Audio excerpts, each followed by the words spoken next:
Christian നൊയമ്പ് കഴിഞ്ഞു. ഇനിയും വിവാഹങ്ങളുടെ ഒരു സീസണാണ്. നിങ്ങൾ ശ്രദ്ധിച്ചിട്ടുണ്ടായിരിക്കാം, വിവാഹ ശുശ്രൂഷകളിൽ വരൻ നിന്ന് പരുങ്ങുന്ന ഒരു സീൻ കാണാം. അതെപ്പോഴാണെന്ന് നിങ്ങൾക്ക് മനസ്സിലായി കാണും. മിന്നുകെട്ടുന്ന സമയത്ത് ഒരു പാട്ട് പാടും. CSI ആരാധനക്രമം അനുസരിച്ച് പരമേശുവേ കരുണാനിധേ, ആ പാട്ടിന് 6 സ്റ്റാൻസ ഉണ്ട്. ഈ 6 സ്റ്റാൻസ പാടിക്കഴിഞ്ഞാലും മിന്നും പിടിച്ചുകൊണ്ട് ചിലർ അതേ കളിച്ചുകൊണ്ട് നിൽക്കുന്ന കാണാം.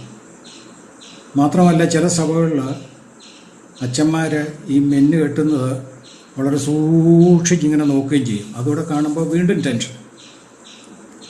ഏതായാലും ഇനിയും വിവാഹം കഴിക്കാൻ പോകുന്നവർക്ക് മിന്നു കെട്ടുന്ന സമയത്തേക്കുള്ള ഒരു ടിപ്പ് ഞാൻ പറഞ്ഞു തരാം.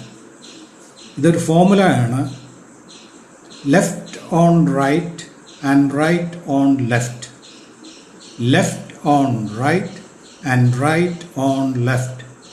ഇത്രയും കാണാതെ പഠിച്ച് വെച്ചാൽ മിന്നു കെട്ടുന്നത് വളരെ ഈസി ആയിരിക്കും. ഞാൻ നിങ്ങൾക്ക് അതിവിടെ ഒന്ന് കാണിച്ചു തരാം. നൂലെൻ്റെ കയ്യിലുണ്ട്. Left right. ഇത് സെൽഫി മോഡിലാണ്, അതുകൊണ്ട് തിരിഞ്ഞായിരിക്കും നിങ്ങൾ കാണുന്നത്. സാരമില്ല, ഇത് ലെഫ്റ്റായിട്ട് കരുതുക. Left on right. ഇടത് കൈയിലിരിക്കുന്ന നൂല് വലത് കൈയിലെ നൂലിൻ്റെ മുകളിലേക്ക് വെക്കുക, ഇങ്ങനെ. എന്നിട്ട് അത് അകത്തോട്ട് എടുക്കുക.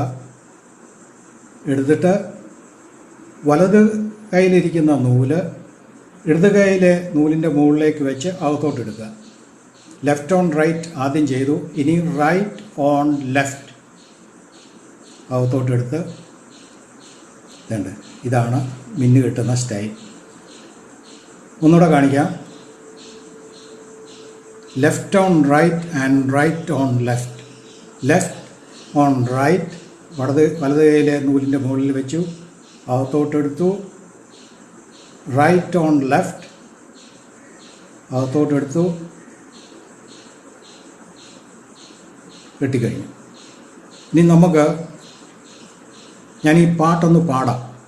അപ്പോൾ എത്ര സമയം എടുക്കുമെന്ന് നോക്കാം മിന്നു കെട്ടുന്നതിന്.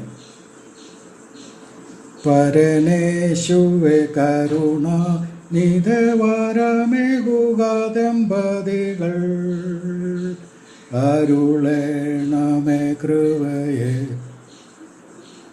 ഇത് 1.5 ലൈൻ ആയപ്പോഴത്തേക്ക് കെട്ടുകഴിഞ്ഞു. ഞാൻ മുൻപ് പറഞ്ഞ പോലെ 6 സ്റ്റാൻസ കഴിഞ്ഞ് വീണ്ടും റിപ്പീറ്റ് ചെയ്യേണ്ട വിവാഹ ചടങ്ങുകൾ ഞാൻ പങ്കെടുത്തിട്ടുണ്ട്. ഇനിയും വിവാഹം കഴിക്കാൻ പോകുന്നവർക്ക് ഇങ്ങനെയൊരു അവസരം ഉണ്ടാകരുത്. ടെൻഷൻ വേണ്ട. ഈ ഫോമുല കാണാൻ പഠിച്ചു വെക്കുക. Left on right and right on left.